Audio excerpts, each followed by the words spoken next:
여러분 대단히 반갑습니다.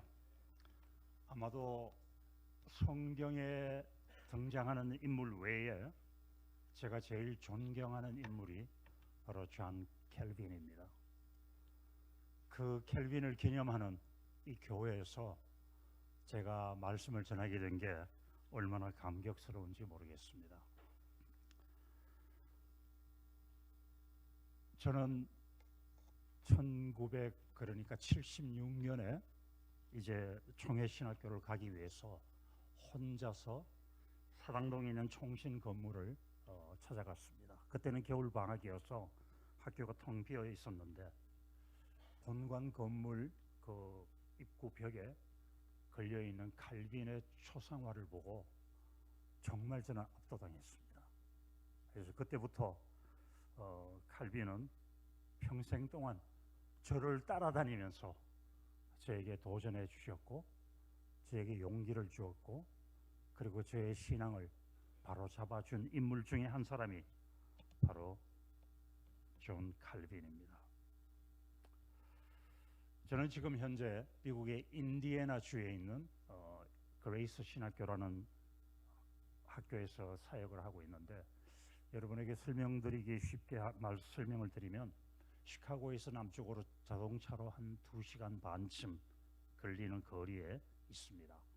아주 보수적인 신학교고 독일 경건주의 후예들이 미국으로 건너와서 세운 역사가 한 85년 된 신학교입니다.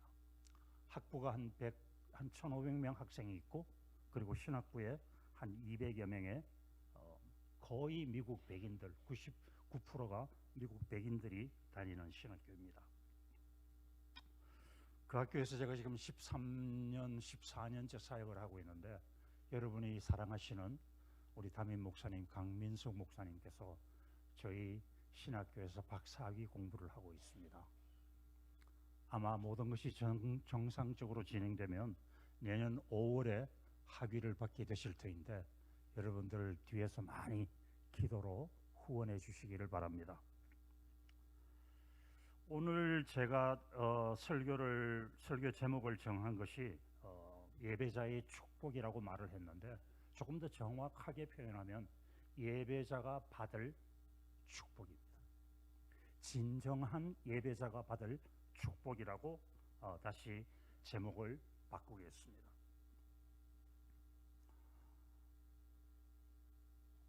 하나님께서는 지금도 예배하는 사람, 그냥 몸으로 앉아 있다가 예배가 끝나면 떠나는 사람이 아니라 마음을 다해서 예배 드리는 사람을 찾고 계십니다.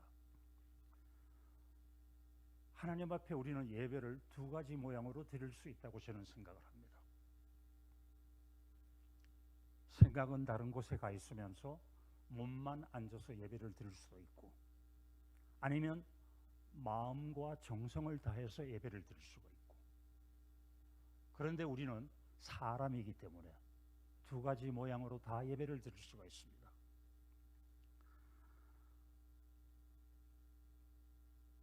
구약의 예배는 성전을 중심으로 예배를 드렸습니다. 다시 말하면 예루살렘 성전을 중심으로 예배를 드렸기 때문에 그 성전에는 모세의 법궤가 보관되어 있고, 그리고 아론의 쌍난 지팡이가 지성소에 보관되어 있습니다. 하나님께서 임재하는 곳이죠.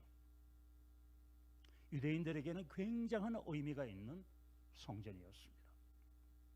그래서 유대인들은 일평생 어떤 값을 지불하고서라도 최소한 한 번 이상 예루살렘 성전을 순례하는 것이 저들의 소원이었습니다. 그래서 유대인들이 세계 각지에 흩어져 있으면서 6월절 예루살렘 성전에 6월절 제사를 드리기 위해서 저들은 유럽에서 수천 킬로, 수백 킬로를 걸어서 강을 건너서 산을 넘어서 엄청난 비용을 지불하고 예루살렘 성전에 와서 예배를 드린 것입니다. 전 세계 유대인들의 성전은 예루살렘 한 곳에밖에 없습니다. 반면에 무슬림들은 자기들이 사는 곳에 모스크를 짓고 자기들이 거기서 알라 신에게 예배를 드립니다. 한국에도 지금 모슬렘들의 모스크가 꽤 많이 있죠. 서울의 이태원을 비롯해서 부산, 광주, 대구 할 것 없이 대도시에마다 모슬렘들이 모스크를 지어놓고 예배를 드립니다. 그러나 유대인들은 딱 한 곳 예루살렘에만 성전을 지었습니다. 그리고 자기들이 사는 처소에는 회당을 지어서 말씀을 배우고 예배를 드렸습니다. 유대인들 마음속에 회당과 예루살렘 성전은 하늘과 땅 차이만큼 의미가 컸습니다. 그래서 유대인들에게는 예루살렘 성전은 저들의 정신적인 고향이자 저들의 정체성의 상징입니다. 그런데 반면에 신약에 들어오면은요, 성전의 개념이 달라져요. 오늘 우리 성가대가 찬양으로 고백했던 것처럼 하나님은 예루살렘 성전에만 계신 것이 아니고 거기서만 예배드리는 곳이 아니라 높은 산이 거친 들이 초막이나 궁궐이나 내 주 예수 모신 곳이 그 어디나 하늘나라라고 여러분들이 고백하셨습니다. 다시 말하면 성전은 이제 우리 마음속에 임해 있고, 사도 바울이 말했던 것처럼 너희 몸이 성령이 거하는 전인 줄을 알지 못하느냐고 고린도전서에서 말을 하고 있습니다. 우리 몸 자체가 성령이 내주하고 계시기 때문에 성령의 전이라는 것입니다. 템플이라는 것입니다. Temple of Holy Spirit. 우리 몸이 성령이 거하시는 전이기 때문에 우리는 우리 몸을 함부로 다루어서는 안 됩니다. 쾌락을 위해서 우리 몸을 사용해서는 안 된다는 말입니다. 그리고 예수님께서도 너희가 내 이름으로 두세 명이 모이는 그곳에 나도 너희와 함께 하리라고 마태복음 15장에서 말씀하고 계십니다. 이제 성전은 예루살렘 성전에서 개인적인 성전으로 신약시대에서 바뀌었습니다. 성전은 이미 우리 몸 속에 임하고 있습니다.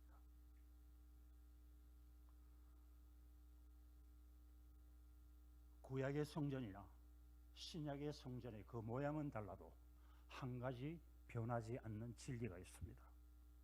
그것은 바로 하나님께 예배하는 곳이라는 것입니다. 저는 개인적으로 믿는 가정에서, 장로님, 권사님 가정에서 태어나서 평생 동안 교회 생활이 제 삶에서 떼어놓을 수 없는 그런 삶을 살았습니다. 그러나 솔직하게 고백한다면 어린 시절에는 교회 가서 친구들하고 재밌게 노는 것은 좋았지만 예배는 좀 지루하고 설교는 재미가 없을 때가 많았습니다.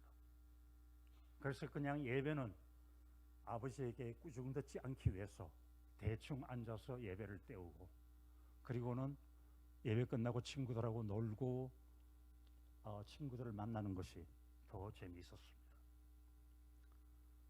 그런데 이제 나이가 들고 경험이 쌓이면서 예배에 대한 생각이 조금씩 달라지기 시작을 했습니다. 예배는 그저 우리가 주일날 의무감으로 형식적으로 하나님 앞에 드리는 것이 아니라 하나님께서 우리에게 원하시는 예배는 우리의 진심을 담아서 드리는 예배를 하나님께서 기뻐하신다는 사실을 깨달았습니다.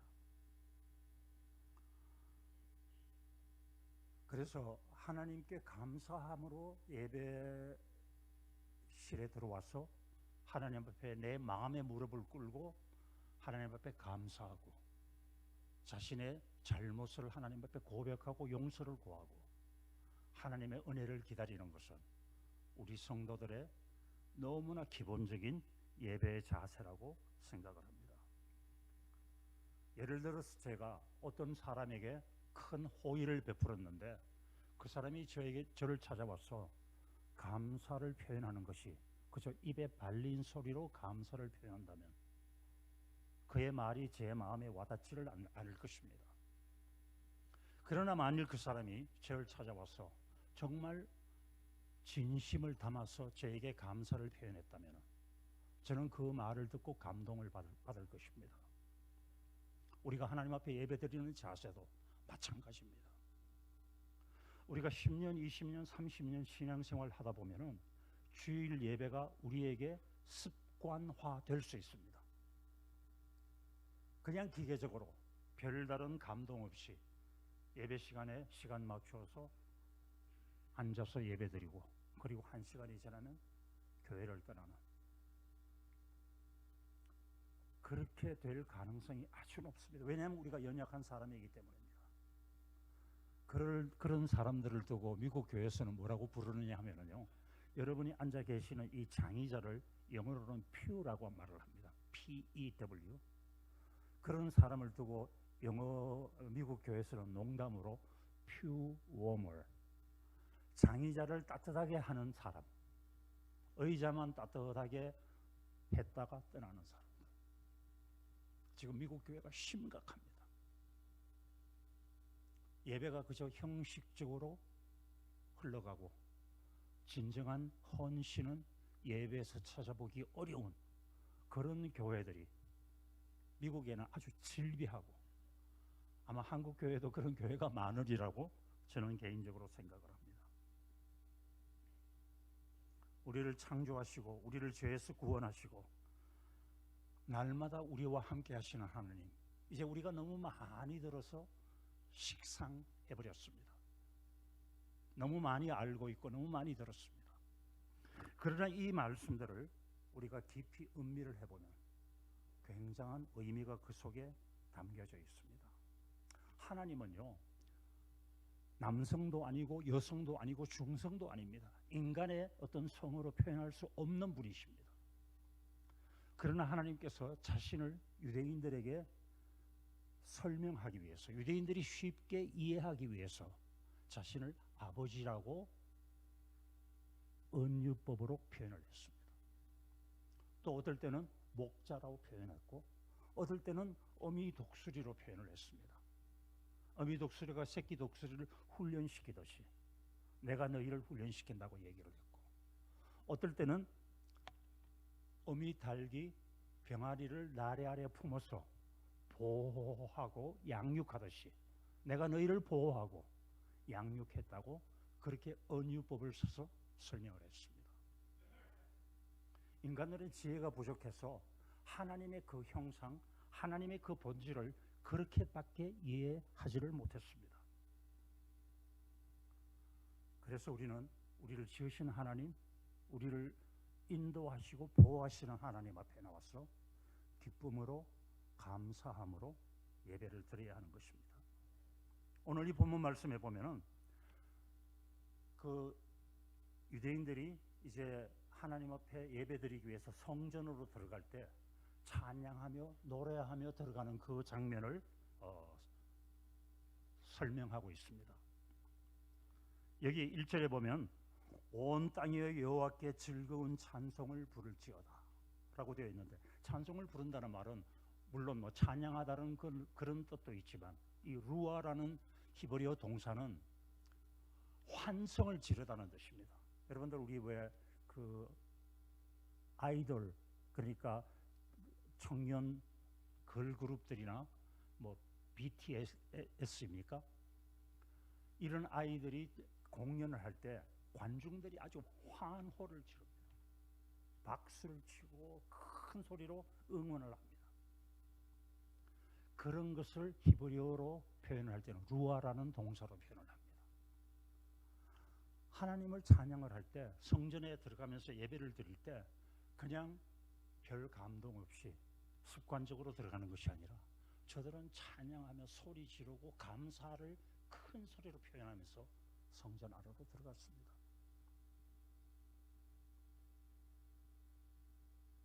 그런데 우리는 우리 한국 교회 예배의 특징은, 특히 장로교회 예배의 특징은 정숙주의입니다. 예배 시간 조용해야 합니다. 엄숙하고 경건하게 질서정연하게 예배를 드려야 합니다. 우리는 예배 시간에 일어나거나 일어서서 몸을 흔들거나 이런 것 허용하지 않습니다. 우리는 경건하게 똑바로 앉아서 집중해서 예배를 드려야 합니다. 그런데 여러분 혹시 아프리카 교회를 방문해 보셨으면 아시겠지만 아프리카 교인들의 예배의 가장 중심은 찬양입니다. 2시간 예배를 드린다면 1시간 반 동안 찬양을 하는데 그냥 우리처럼 앉아서 찬양하는 것이 아니라 전부 다 일어나서 춤추며 찬양을 합니다. 그리고 이런 피아노 반주가 아니라 뭐 괭과리, 징, 드럼 이런 것들을 있는 대로 집에서 다 가져와 가지고서 깡통 같은 거 엎어놓고 두드리면서 찬양을 합니다. 굉장히 신나게 노래 불러요. 우리가 보면 저건 예배도 아니에요. 광란의 춤입니다. 그런데 저들에게 물어보면 왜 그렇게 예배를 드리느냐고 물어보면 구원받은 성도들이 하나님 앞에 기쁨을 표현하는 것이 저들은 예배라고 말을 합니다. 맞죠? 구원받은 성도들이 하나님 앞에 기쁨을 감사함으로 표현하는 것이 예배라고 합니다. 틀린 말이 아니에요. 반면에 우리는 예배를 어떻게 생각합니까? 하나님의 말씀을 듣는 것이 예배의 가장 중요한 순서입니다. 사실 성가대가 찬양하는 것도 성도들의 마음을 말씀에 집중시키기 위해서 찬양을 하는 것입니다. 그래서 우리 한국 장로교회 예배의 가장 중심되는 순서는 바로 설교, 하나님의 말씀을 선포하는 시간입니다. 그래서 하박국서 2장에 보면 여호와께서 그 전에 계시니 온 천하는 그 앞에서 잠잠할지어다. 잠잠히 조용히 경건되이 엄숙하게 우리는 예배를 드려야 하는 것입니다. 그것이 바로 스코틀랜드 장로교회 예배 모범이었습니다. 그래서 한국 장로교회는 미국 선교사들이 와서 예배를 인도하면서 스코틀랜드 장로교 예배 모범을 그대로 전수해 주었습니다. 이것이 우리 한국 유교 전통 속에 살고 있던 한국인들에게 굉장히 아주 적절하게 잘 맞았습니다.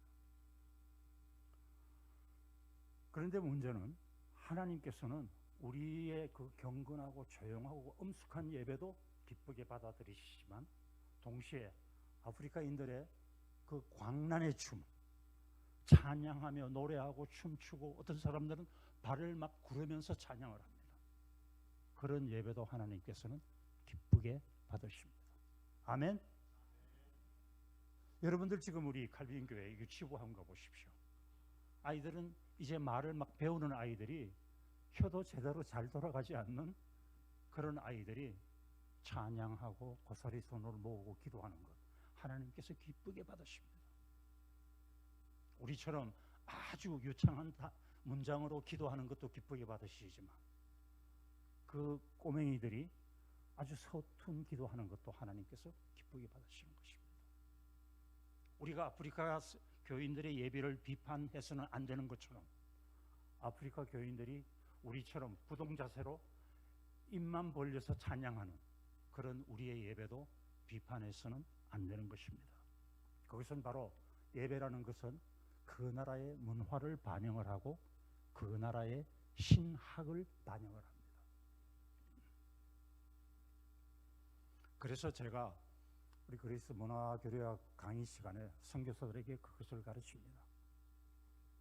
한국식 장로교 예배를 당신네들이 일하고 있는 선교 현지에 그대로 이씩 심으려고 노력하지 마라.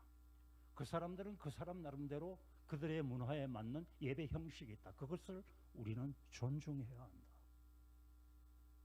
만일 외국 선교사가 우리 칼빈교회에 와서 설교하면서 자신의 그 예배 형식을 여러분에게 강요한다면 여러분은 어떤 기분이 드시겠습니까?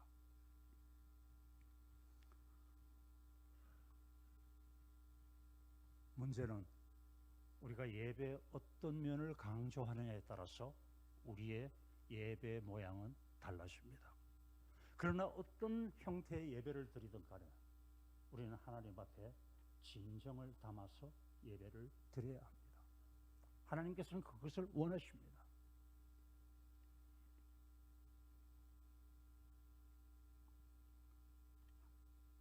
아프리카 사람들이 춤추며 노래하고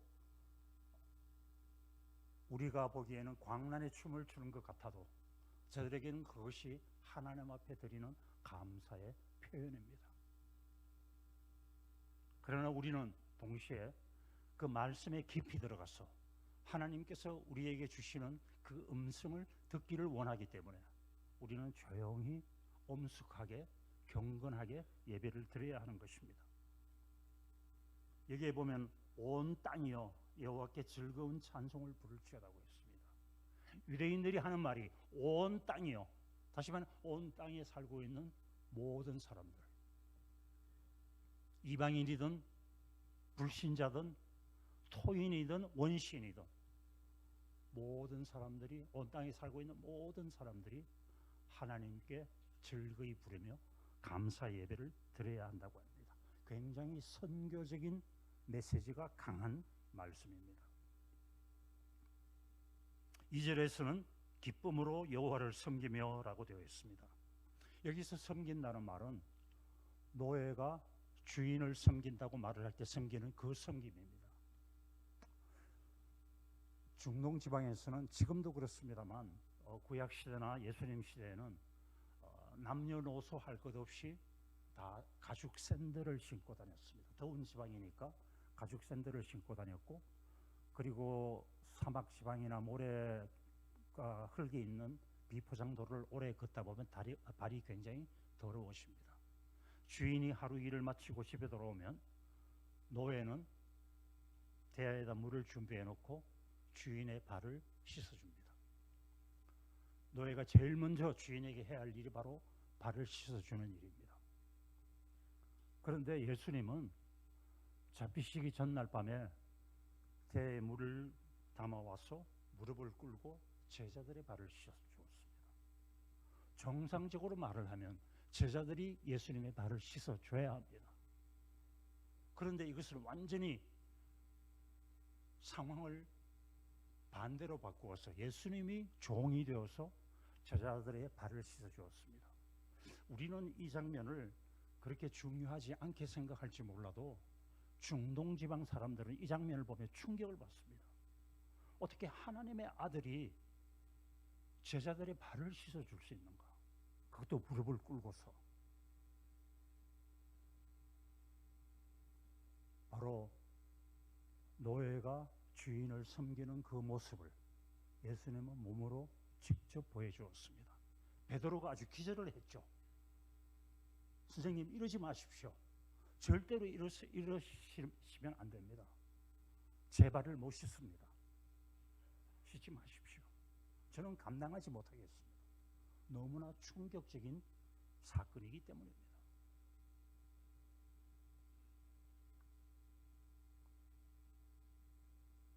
옛날 TV 사극 드라마를 보면 여러분들도 아마 공감하실 겁니다. 큰 대감 집에 집안 전체 살림을 관장하는 집사라는 직분을 가진 사람이 있었습니다.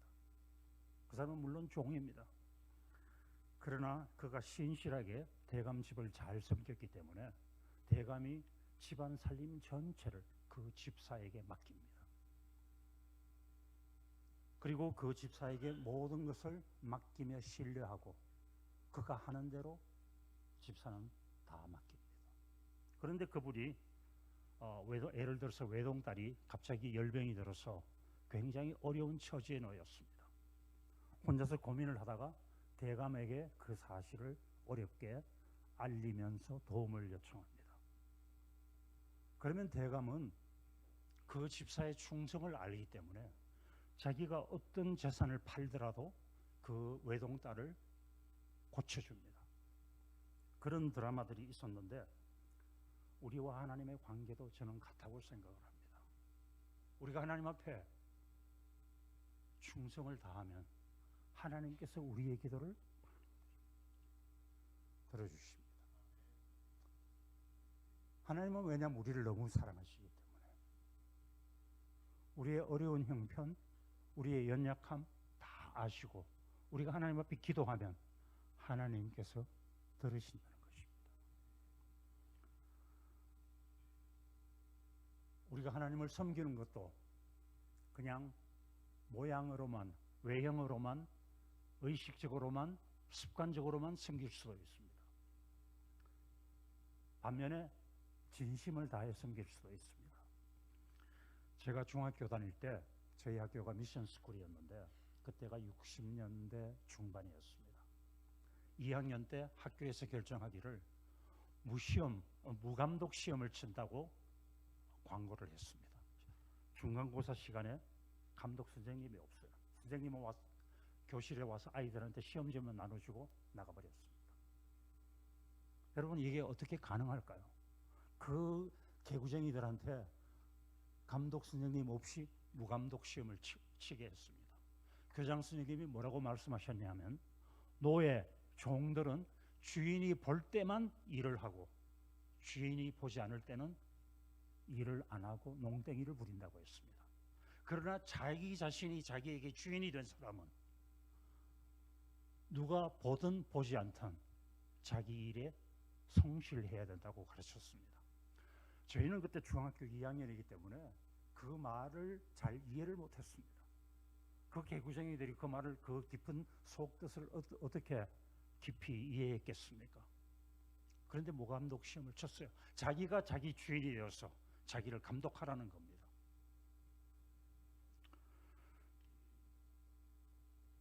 예수님 당시에 또 구약 시대에는 노예 제도가 일반화된 시대였습니다. 그래서 성실한 노예는 주인이 자유인으로 해방시켜 주기도 했습니다. 우리가 하나님 앞에 성실한 종이 주인을 섬기는 마음으로 우리가 하나님을 한번 섬겨보십시다. 누가 그렇게 하라고 해서가 아니라, 누구의 눈치를 보면서 하는 것이 아니라 내가 주님을 사랑하기 때문에 내 사랑하는 주님을 마음을 다해 한번 섬겨보십시다. 어떤 결과가 생기는지 여러분 한번 주님을 테스트해 보시기를 바랍니다. 4절에서 감사함으로 그의 성전문에 들어가며 찬송함으로 그의 궁정에 들어가서 그에게 감사하며 송축할 것이다. 우리가 생각해 보면 하나님 앞에 감사해야 될 조건이 1000가지도 넘을 것입니다. 무엇보다도 하나님께 나갈 수 없는 자격 없는 죄인들을 하나님께서 용서하시고 우리를 향하여 너희는 내 백성, 너희는 나의 자녀, 나는 너희의 아버지, 인격적인 관계를 선포하셨습니다. 이 세상 어떤 종교도, 불교도, 힌두교도, 이슬람 종교도 신이 예배자를 인격적인 존재로 인정한 종교는 기독교밖에 없습니다. 여기에서 사람들이 다 감동을 받고 변화를 받는 것입니다. 여기서 하나님을 송축한다는 말이 있는데, 이 송축한다는 말을 영어 성경에 보면 blessing으로 되어 있습니다. 우리가 하나님을 송축할 때는 우리가 우리 자신을 낮추고 겸손하게 하나님 앞에 무릎을 꿇는다는 뜻이고, 하나님께서 우리를 송축한다는 말은 우리를 축복해 주신다는 말입니다. 그래서 이 송축한다는 말은 두 가지 의미가 있습니다. 우리가 하나님 앞에 무릎을 꿇는다는 의미가 있고, 하나님께서 우리를 축복해 주신다는 의미가 있습니다. 이 상관관계는 하나님 앞에 자기를 낮추고 겸손하게 무릎을 꿇는 사람에게 하나님께서 축복해 주신다는 겁니다. 이건 만고의 진리입니다.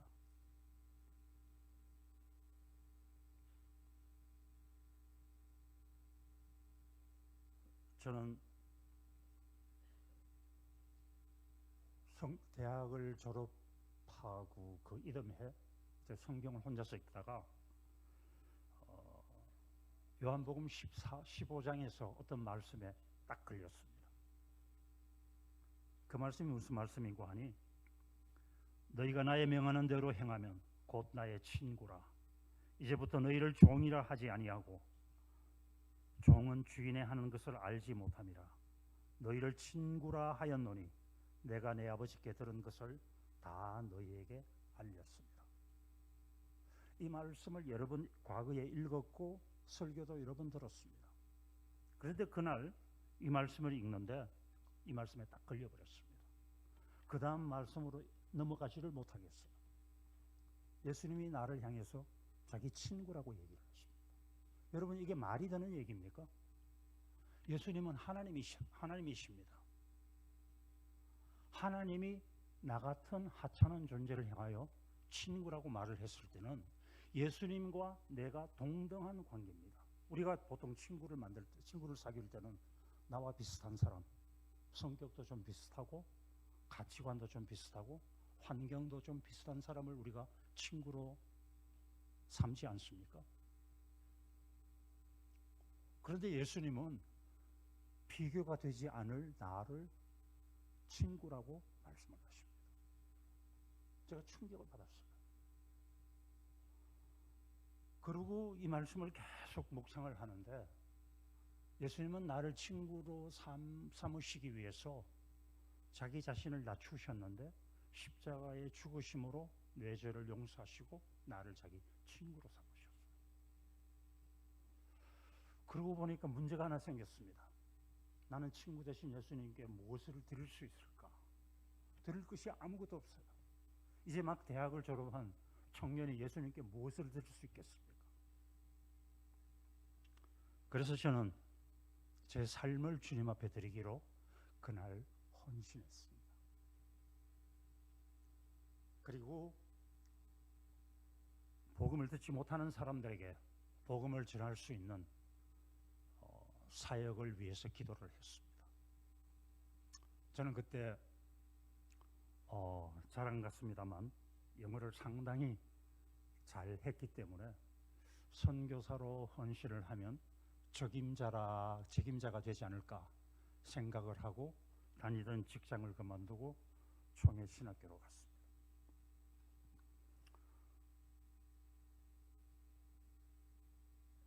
예수님은 여러분을 향하여 친구라고 선포하십니다. 여러분, 이 사실 한번 깊이 생각해 보십시오. 우리가 어떤 문제가 생기면 친한 친구를 찾아가서 상의를 합니다. 그리고 친구의 조언을 듣죠. 예수님께 우리를 친구 대신 예수님께 우리는 어떻게 해야 되겠습니까? 기도로 나아가야 합니다. 예수님, 내게 이런 문제가 있습니다. 나를 도와주십시오. 어렵고 유창하게 기도할 필요 없습니다. 단순하게 그러나 진심을 담아서 기도하십시오. 예수님은 그래서 중언부언하는 기도 하지 말라고 했습니다. 예수님 당시에 바리새인들은 어떻게 됐냐면은 큰 두루마기를 입고 이 두루마기 소매자락에 성경 말씀을 다 수를 놓았습니다. 그리고 아름다운 보석으로 두루마기를 장식을 하고 그 큰 두루마기를 입고 예루살렘 시내 한복판에서 사람들이 제일 많이 모이는 곳에서 소리 높여 기도합니다. 하나님, 나는 저 죄인들과 같이 살지 않게 하심을 감사합니다. 나는 하나님 앞에 11조 드리게 하심을 감사합니다. 열흘에 한 번씩 금식하게 하신 것을 감사합니다. 자기 의를 드러내는 기도를 중언부언 기도라고 예수님께서 말씀하셨습니다. 그래서 예수님은 그런 바리새인들을 향하여 회칠한 무덤이라고 말을 했습니다. 그 무덤을 보면 그 유대인들은 평토장을 했습니다. 우리처럼 봉을 만들지를 않고 평토장을 해서 그게 무덤에서 좀 이미지를 바꾸기 위해서 하얗게 회칠을 했어요. 깨끗하게. 그러나 그 깨끗한 회칠한 무덤 밑에는 시체가 썩어가고 있었습니다. 바리새인들의 신앙이 바로 그런 신앙이라고, 외식하는 신앙이라고 말을 했습니다. 겉모양은 거룩하나 내용은 다 썩었다는 것입니다. 여러분, 우리 중에 어려움을 당하지 않는 사람은 아무도 없으리라고 저는 생각을 합니다. 주님께 기도로 나아가십시오. 진심을 다한 기도를 하십시오. 유창한 기도, 거룩한 기도 하실 필요 없습니다. 있는 그대로를 주님 앞에 내어놓으십시오.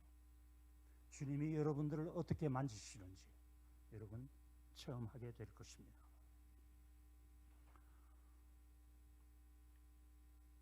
마지막 5절에서 여호와는 선하시니 그 인자하심이 영원하고 그의 성실하심이 대대에 이르리로다 라고 되어 있습니다. 그런데 히브리어 원문을 보면은요, 이 5절 첫 번째 문장에 그러므로라는 접속사가 있습니다. 앞에 4절에서 감사함으로 그의 문에 들어가며 찬송함으로 그의 궁전에 들어가서 그에게 감사하며 찬송할지어다. 그리고 5절에는 왜냐하면 because라는 접속사가 있습니다. 왜냐하면 그는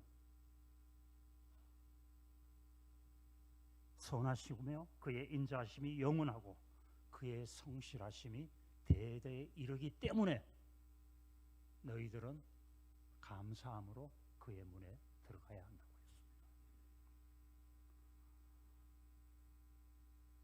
4절에 예배하는 자들을 축복하시는데 그 이유는 여호와께서 선하시고 인자하시고 성실하시기 때문이라고 했습니다. 반면에 우리는 선하지도 않고 성실하지도 못하고 인자하지도 않습니다. 그런 우리를 하나님께서 진심을 담아 예배 드릴 때 축복하신다고 했습니다.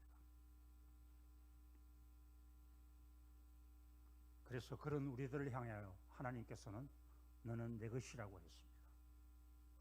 저는 이 말씀을 읽으면서 이것만큼 더 큰 외환이 없고 이것만큼 더 큰 축복이 없다고 생각을 했습니다. 왜냐하면 다른 분도 아니고 하나님이 나를 하나님의 소유로 삼았습니다. 너는 내 것이라고 딱 지명했습니다.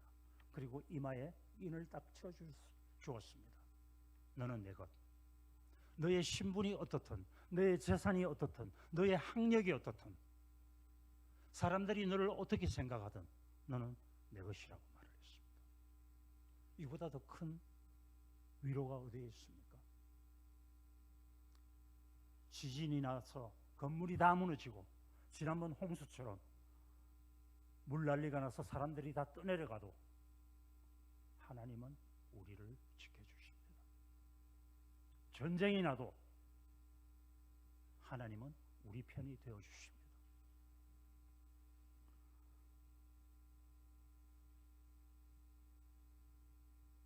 중동 지방의 목동들은, 유목민들은 보통 양떼를 몰고 목초지로 가면은 보통 한 3개월, 4개월씩 양들과 함께 야영을 합니다. 굉장히 고달픈 생활이죠. 그러니까 사우디아라비아 같은 오일 리치 컨트리, 그러니까 석유를 팔아서 부국이 된 나라들은 그런 이제 유목민들도 자기 나라 국민이니까 건강을 생각을 해서 정부 예산으로 도시 근교에 아파트를 지어줘요.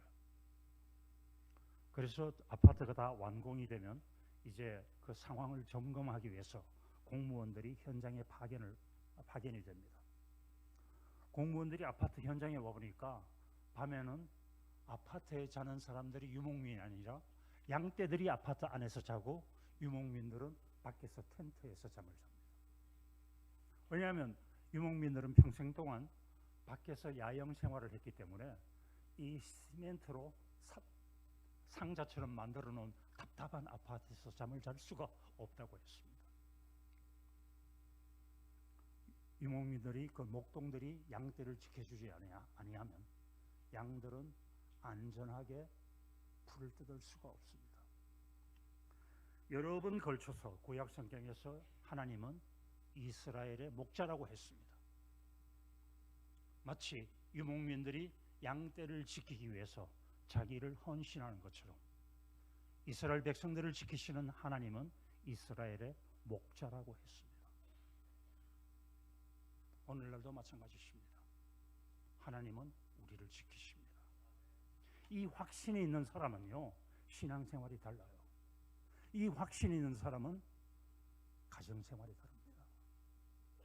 여러분들이 아무리 반복해서 여러분 아이들에게 공부하라고 말을 해도 아이들 귀에는 그 말이 잔소리밖에 들리지 않습니다. 그러나 여러분들이 가정예배를 드리는, 혼자서 묵상을 하든 진심을 다해서 하나님 앞에 예배를 드리는 모습을 아이들이 반복해서 계속적으로 보게 되면요, 아이들이 변합니다. 교회가 변하고, 교회가 변하면 개인들이 축복을 받습니다. 반대로 개인들이 변하면 교회가 또 축복을 받습니다.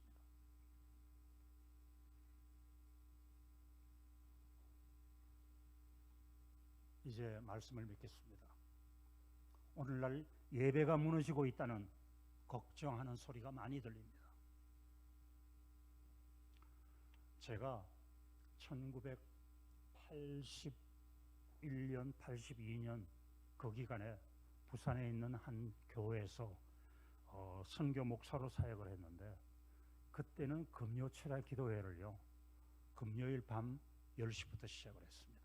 그리고 금요 철야 기도회가 끝나는 시간이 토요일 날 새벽 기도까지 이어졌어요. 그런데 이런 좋은 환경에서 예배를, 철야 기도를 한 것이 아니라 본당에서 아니고 1층에 있는 유초동 부실 마룻바닥에서 철야 기도를 했습니다. 그리고 스폰지 방석 하나 끌고 장장 7시간 동안 기도했어요. 밤새워서. 우리는 그것을 당연하게 생각을 했습니다. 교회에서 성도들에게 제공하는 뭐라고 해야 할까요? 뭐가 있다면은 요즘처럼 무슨 뭐 요구르트나 뭐 빵 이런 게 아니고 따끈한 보리차입니다. 그래서 새벽 한 2시쯤 되면은 다리에 쥐도 나고 목도 쉬고 힘들 때, 그때 이제 전도사님이 한 15분 휴식 시간을 줍니다. 그러면 석탄 난로 위에 있는 주전자에서 보리차 한 잔씩 주는데, 그 보리차 한 잔이 얼마나 큰 위로가 되는지 모릅니다.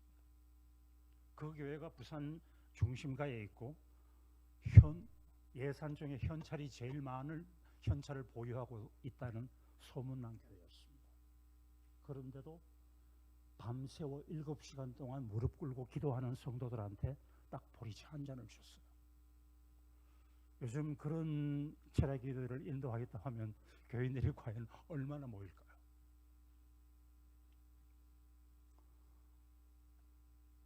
그렇게 뜨겁게 기도해야 된다는 말씀을 제가 드리는 게 아닙니다. 중요한 것은 하나님 앞에 바치는 우리의 마음입니다. 그래서 우리는 형식적으로, 습관적으로 마지못해 누구의 눈을 의식해서 예배를 하나님 앞에 드리는 것이 아니라, 나를 구원해 주시고 사랑해 주시고 지금도 나와 함께 하시는 하나님 때문에, 그를 사랑하기 때문에 내가 자원해서 하나님 앞에 예배를 드리는 것입니다. 우리 예배가 달라져야 합니다. 우리 칼빈교회 예배가 훌륭한 예배이지만 우리 한국교회 예배가 달라져야 합니다. 화려한 순서, 뭐 대단한 이 실내 장식도 중요하지만 하나님께서 원하시는 것은 우리의 마음입니다.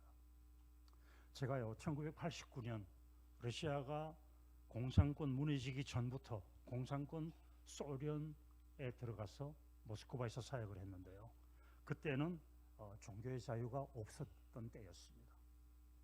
지하교회를 방문해서 함께 예배를 드리면은요, 제가 충격을 받은 것이 지하교회 성도들, 정말 가난하고 핍박당하는 성도들이요, 얼굴이 그렇게 편안할 수가 없어요. 저들은 아침 10시에 예배를 드리면 예배 끝나는 시간이 없습니다. 하루 종일 예배를 드려요. 한 번 집사람이 같이 찬양을 부르고, 그리고 누군가가 대표 기도를 하고, 그리고 성가대가 찬양하면 목사님 한 분이 나와서 한 20분, 30분 메시지를 전합니다. 그리고 기도가 끝나면 또 찬양을 하고 또 대표 기도를 하고, 이것이 계속 돌아가요. 그러다가 점심시간이 되면 또 같이 준비해온 음식으로 점심을 나누어 먹습니다. 그리고 점심시간이 끝나면 또 예배를 드려요. 우리처럼 예배를 1시간에 깨끗하게 끝나는 것이 아니라 주일날 못해도 한 7시간은 예배를 드리는 것 같아요. 그렇게 예배 드리는 것이 저들에게는 너무나 큰 감격이었습니다. 왜냐하면 핍박을 당하고 있었기 때문에 예배를 드리고 싶을 때 드릴 수 있는 것이 아니라 정말 어렵게 기회를 만들어서 예배를 드리면 그것이 너무나 감격스러웠던 것입니다. 지금도 지구상 어느 곳에서는 예배를 드리기 위해서 자기 목숨을 내놓고 위험한 예배를 드리는 곳들도 많이 있습니다. 우리가 하나님 앞에 습관으로 예배 드려서는 안 됩니다. 누구의 눈치를 보고 예배를 드려서도 안 되고, 마음은 다른 곳에 두고 몸만 여기 와서 예배를 드려서도 안 되는 것입니다. 진심을 다해 예배를 드려야 합니다. 우리의 예배를 받으시는 하나님은 바로 그런 분이십니다. 그런 예배를 드리는 예배자를 하나님께서 축복해 주십니다. 이제 우리는 예배를 회복해야 할 때가 됐고, 여러분 찬양을 할 때도 생각 없이 그냥 따라 부르지를 말고 그 찬양의 가사를 한번 깊이 음미하면서 한번 찬양을 불러보십시오. 얼마나 큰 은혜가 되는지. 그래서 하나님을 기쁘시게 하는 예배를 드리기 위해서 우리는 기도하면서 노력할 것입니다. 이번 팬데믹 기간 동안에 비대면으로 예배를 드리면서 어떤 사람들은 자기 집 아파트 거실에서 편안하게 소파에 기대어서 TV를 통해서든 컴퓨터 화면을 통해서든 예배를 드렸을 것입니다. 또 어떤 젊은이들은 핸드폰 꺼내놓고 그 핸드폰을 통해서 뭐 카페에서 식당에서 예배를 드립니다. 어떤 사람들은 여행하는 기차 안에서도 예배를 드립니다. 물론 예배는 어디서든 드릴 수 있습니다. 기차 안에서 카페에서 얼마든지 예배 드릴 수 있습니다. 문제는 진정을 다해 예배를 드려야 한다는 것입니다. 예배 순서만 떼었다고 해서 예배를 드려진 것이 아니라 내 마음을 다해 하나님 앞에 예배를 드려야 한다는 것입니다. 이런 예배를 드리는 교회는 반드시 변화되고, 이런 예배를 드리는 교회는 반드시 부흥합니다. 이런 예배를 드리는 교회에는 반드시 기적이 일어납니다. 왜? 그것이 하나님의 방법이기 때문입니다. 사랑하는 성도 여러분, 이제 우리가 개인적으로 하나님 앞에 나아갈 때, 성경 말씀을 펴놓고 읽을 때, 그리고 찬양을 할 때 우리가 습관적으로 하지 마십시다. 아예 여러분들이 성경 말씀을 펴놓고 읽어 내려가면서 혹이나 습관적으로 내가 읽고 있지 않는가? 오늘 내게 주어진 분량은 시편 100편 1절에서 5절까지다. 읽어야지 하고 기계적으로 읽어 내려가게 되면 성경을 덮으십시오. 읽지 마십시오. 그러다가 주님께서 여러분의 마음을 열어주시고 내가 정말 진심으로 하나님의 음성을 듣기를 원하는 마음으로 이 성경을 읽을 때 그때 성경을 읽으십시오. 찬양도 마찬가지입니다. 지금 찬양이 넘칩니다. 인터넷 틀고 유튜브 틀면 뭐 찬양이 쏟아집니다. 그런 찬양을 우리가 따라 부를 때도 진심을 다해 한번 따라 불러보십시오. 어느 순간 어떤 찬양에서 여러분이 아마 눈물이 쏟아질 것입니다. 요한복음 15장에서 제 눈에 그 말씀이 딱 걸렸던 것처럼 어느 순간 어떤 말씀에서 하나님이 여러분들에게 말씀하시는 그 순간이 있을 것입니다. 매주일 예배 계속되는 주일 예배 설교 시간에 강 목사님의 설교 메시지 중에서 어떤 말씀이 여러분들 마음을 찌르는, 여러분의 마음에 걸리는 그 말씀이 여러분 마음속을 변화시키는 그런 말씀이 있을 것입니다. 하나님께서는 그런 예배를, 그런 예배자들을 찾으시는 것입니다. 그래서 우리가 하나님 앞에 드리는 예배의 태도를 바꿀 때, 예배의 관점을 바꿀 때, 예배에 대한 생각을 바꿀 때 우리 안에서 하나님이 주시는 기적을 체험하게 될 것입니다. 모르겠습니다. 다음번 언제쯤 제가 다시 여러분들 앞에서 말씀을 전할 기회가 있을지 모르겠지만 그때는 제가 바라는 것은 여러분들 중에 많은 분들이 내가 예배 태도를 바꿨더니 이런 놀라운 체험을 했습니다 라는 간증을 들었으면 좋겠습니다.